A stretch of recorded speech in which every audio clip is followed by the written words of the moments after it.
When the server's good, I be feeling like a god. Straight dribbling right through your baby moms. FIFA superhero, I should be in Comic-Con. Gameplay fast, I should be in Autobahn. I be skilling like a skillet, I be cooking, I do. Body bag, toe tag, work the Terrio, I kill him. Rage message in the kid, tell me how you really feeling. Broke boy, but best believe I'ma make a million. Facts. Hello guys, what is going on? It is your boy 1 Star a Week and we are back for yet another episode of the Broke Boy Road to Glory. This is gonna be episode number 62.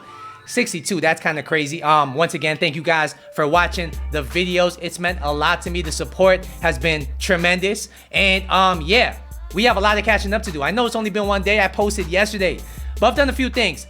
First off, we've done a bunch of SBCs. I did the Atletico Madrid SBC and the La Liga SBC. I've done a bunch of the smaller league SBCs that have small, rare mixed players pack. And the common theme between all the packs I've opened is that I have not packed a thing. I have not packed any boards. I have not packed anything worth too much. Even the silvers and bronzes I was packing were complete basura, but it is what it is. We move, like I say in the videos, or I've been saying lately. I've been trying to pack these headliner cards, but it seems like they're very hard to pack. I haven't really seen many people packing them on YouTube. So we move. And I'm gonna show you guys a transfer list because we do have some weekend league catching up to do as well. And I have made a mid-weekend league signing. I have made a mid-weekend league team change. And you're gonna see here, Guardiola has been sold. He lasted all of 12 games on the team playing as a center back. And yeah, he just wasn't it for me at the center back position. And the main issue I had with him was right there. When you look at the physical stats, 75 strength, 75 aggression, really was letting me down over and over again. That was one of the things that I really didn't enjoy about the team that I built for the weekend league. He just felt very weak, very flimsy going into a challenge. And while that does, you know, suit a midfield role if you want to finesse CDM, as a center back, it was just letting me down. So I sold him. And the good news was I bought him for $339. We sold him for $362. So I actually made a slight profit. So that's one of the main reasons I sold him. You know, I saw opportunity to sell him without making a loss, and I get rid of a player that wasn't working. So that's a win all around. Everything else here you're gonna see is stuff that I just sold recently. You're gonna see a lot of Atletico players, and the main reason I have a lot of Atletico players here is because I was mass bidding in order to do the SBC for cheaper. And if you guys have time at home, I mean, it is a tedious way of doing some of these SBCs, but if you have time at home, I suggest just mass bidding on every single player you need for the SBC at a couple hundred below bin, and you will eventually win some, and whatever you get extra, you can sell on either to break even or to make a profit. So this is how I've been doing a lot of these league SBCs for a few thousand coins cheaper, and it does add up. It does make the value a lot better. And if you have the time, I mean, I was at work. I work overnight, just in case you guys don't know, and I was getting paid to get paid. So it is what it is. It didn't really pay off for us today because we didn't pack anything, but it's a good method to really grind these league SBCs out. So you might be wondering, if we sold Guardiola, who's the new signing?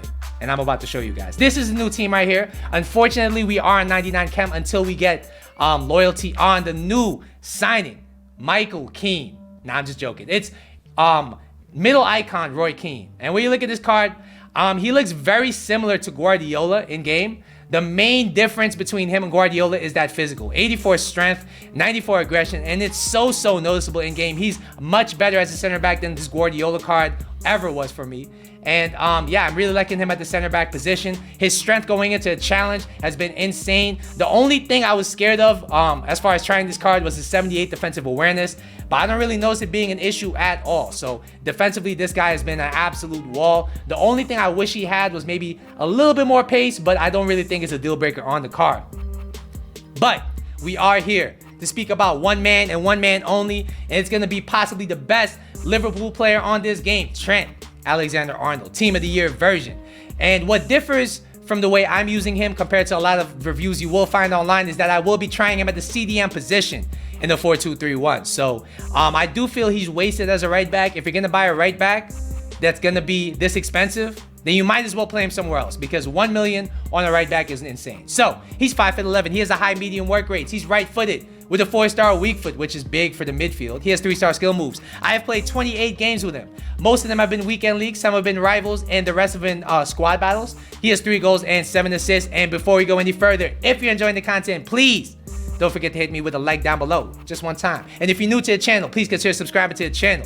I appreciate all you guys at home for watching. So, you might be wondering, what really made me want to buy this card? And there's a few things, all right? When you look at this card, he looks insane. He's not only Hullet gang, he's almost 90 gang. And all you have to do is really put the right chem style on him, and he's 90s in all stats. But the main things that really turned me on to this card was this 92 pace. Obviously, you want to have a lot of pace in the midfield. It's really an asset to your team. His passing stats look insane. I mean, to have almost maxed out passing stats on a CDM will prove to be valuable, I believe, especially in conjunction with his dribbling, especially when you're being pressed. So those two things are really important to me. His defending stats, of course, are going to be insane. 97 stand tackle. I mean, what more can you want out of a CDM? And then when you look at his physical, he's gotten a massive upgrade. 99 stamina, 90 aggression, 77 strength even, which is one of his weakest stats, is not too shabby. So I'm gonna stop talking, guys. Without further ado, we're gonna jump into the weekend league gameplay. I'm gonna give you guys a weekend league update, and I'm gonna give you guys a Trent Alexander-Arnold at CDM review. Let's get it. All right, guys. So you guys might be wondering at home, is this Trent Alexander-Arnold card worth it? He's dropped in price a bit. I'm kind of salty about it, but it is what it is. He's now going for about 1 million. I bought him for 1.1. Is he worth the money? And I would say he is well worth the money if you're playing him in a more advanced role. If you're playing him at right back, just go for Walker. Go for somebody else. They will do the job all the same. But if you're going to be playing him further up the pitch, I think he's one of the best value for money as far as like what you get in return. I mean, when you look at the stats, they're all almost maxed out. But we're going to break it down stat by stat. I'll go over his pros and cons, everything like that. So 92 pace, how's it feel in game? I mean, honestly, this guy feels absolutely rapid. He feels even faster at 92 pace, if that is possible. And I'm guessing it's just due to all his maxed out stats. He has 96 reactions, very good agility and balance, and in game, you definitely notice it. He feels so quick, responsive, very nice coming out of the skill moves. It's insane. And overall, I gotta give his pace a 9.5 out of 10. He's one of the quickest defenders I have used on this game.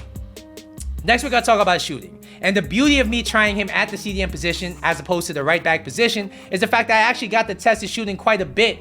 And one thing I've noticed is his 99 attack positioning. The runs this guy makes from the CDM position makes me really not regret the fact that I'm playing him on balance. Normally, I play my CDMs on stay back while attacking, but when I saw this guy's offensive capabilities, I was like, I'm gonna put him on balance, and I did not regret it at all. His overlapping runs are insane. He makes better runs than almost anybody on my team. His attack positioning is sensational. His 99 shot power is very noticeable. Every shot is a bullet, even if it doesn't hit the target, and his finishing is very good. He can finish his breakfast if he does overlap, and that's a really big thing, especially in those tight games. He scored me a couple big goals in weekend league. You saw I had 3 goals, and all of them were in the weekend league. None of them were in rivals, none of them were in squad battles. They were all very major goals. Overall, I gotta give his shooting an 8 out of 10. This guy's very reliable in front of net, especially if you get him in a good scoring position. And if you want to play him on the wing, if you put a dead eye on him, he'll probably be very good. Next, we're gonna talk about his passing. And this is a part of this card that I keep on forgetting to utilize because I'm not used to really abusing the passing of my CDMs. I do play possession and I do like to play make, but this guy's passing is perfect. Literally any pass you can imagine is perfect with this card. Your only limitation in game is your mind, and that's what really makes these top tier cards really fun to play with, is that anything you can imagine you can do, especially passing wise. His creativity is insane. His crossing is maxed out. That's insane. The weight on his passes is very, very good. And even if he's off balance, even if he's not facing the right position, he's going to hit the target on that pass. And because he has a 4-star weak foot, you can pass it either way. You can really do anything you want with this card passing wise. Overall, I got to give it a 10 out of 10. I mean, what more can you want out of a card? 97 passing. Jesus Christ. Next, we're going to talk about his defending. I mean, not his defending, his dribbling. Next, we're going to talk about his dribbling. And in game, this guy felt so smooth. This guy is the best dribbling CDM I have felt on this game. I mean, obviously, he's a right back. And obviously, he's a team of the year card. And that's why. But in game, we're going to break it down stat by stat. So, his responsiveness was very, very good. He's quick to turn. He feels better than most wingers I felt on this game as far as turning, as far as making those quick little moves. As far as left stick and L1 dribbling, this guy is insane. His ball control and dribbling are very nice as well. He keeps the ball very, very close to his body, and you can really beat 2 or 3 men with him if you're good with the sticks. His reactions at 96, his composure at 88 will definitely help all aspects of his game. And overall, I gotta give his dribbling a 10 out of 10. This guy is one of the best dribblers I have felt on this game. And at the CDM position, there will be nobody else you can match him with. Next, we're going to talk about his defending. And the one thing I was worried about when it comes to his defending and physical was his lack of physical. 77 strength is not what dreams are made of. But in game, this guy's stand tackle at 97 was noticeable. And the one thing that really makes him a great CDM is that he is deceptively good at shutting people down. Not shutting people down, closing people down. All right? Your opponent may get comfortable in the midfield trying to pass around. But all you got to do is run straight into your opponent and tackle him. And the way he closes people down, I have never felt on this game. He closes people down with such speed, such ferocity, and the tackle is clean. No matter which angle you're coming from, that tackle is clean. And that's because of his 97 stand tackling, 90 aggression, and his strength is not too shabby. So whether he's against a bigger player or a smaller player, he's going to come away with that ball. That's the one thing I really notice about this card. Stand tackle is amazing. His interceptions are very good as well. Even with his high medium work rates, even with me not setting him to stay back while attacking, he was always in the right place to intercept the ball. And if you have him manually controlled and he's near the ball, he's going to jump on it. His physical is very good as well. He has 99 stamina, decent jumping, like I said, decent strength. He's a very well-rounded card. He can defend the more agile players as well as the bigger players on this game. And overall, I gotta give his defending and physical a 9.5 out of 10. All right, guys, so what do I think about this card? I mean, obviously, this card's going to be an amazing card. I got to give him overall almost a 10 out of 10, a 9.75 out of 10. Probably one of the best cards I've used on this game. He does not disappoint for the price tag if you play him in more advanced roles. And I do think if you could play him at CDM, if you could play him in a 3-man midfield, I think he's well worth the money. You won't get anything better for the coins. Now I'm going to give you guys a weekend league update, and it's been a tumultuous weekend league. Like I said, I started off 4-4 last episode, then I went to 8-4.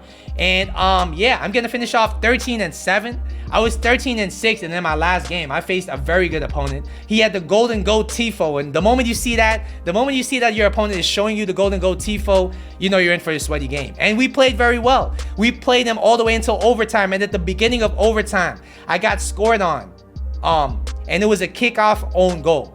And at that point, I lost the game because I had to go high press because it was a very slow game. And the moment I went high press, he ripped me open. He scored 2 more goals on me. So I lost that game 3-0 in overtime. It is what it is. I think if I play against that, if I play the same way that I did play against that guy, against all my other opponents, I can probably hit gold 1. I played him very well. I just got unfortunate to lose that game. And I do think this weekend, the only thing that's been different than other weekends is I've been getting unfortunate. The gameplay has been up and down as usual, but I do think I've been playing decently. I've just been getting unfortunate, and that's just FIFA for you. I'm gonna try to push on and hit gold 1 for you guys. All right, guys, so that's gonna be my video. Once again, don't forget to like and subscribe. I'll see you guys in the next video, but until then, deuces.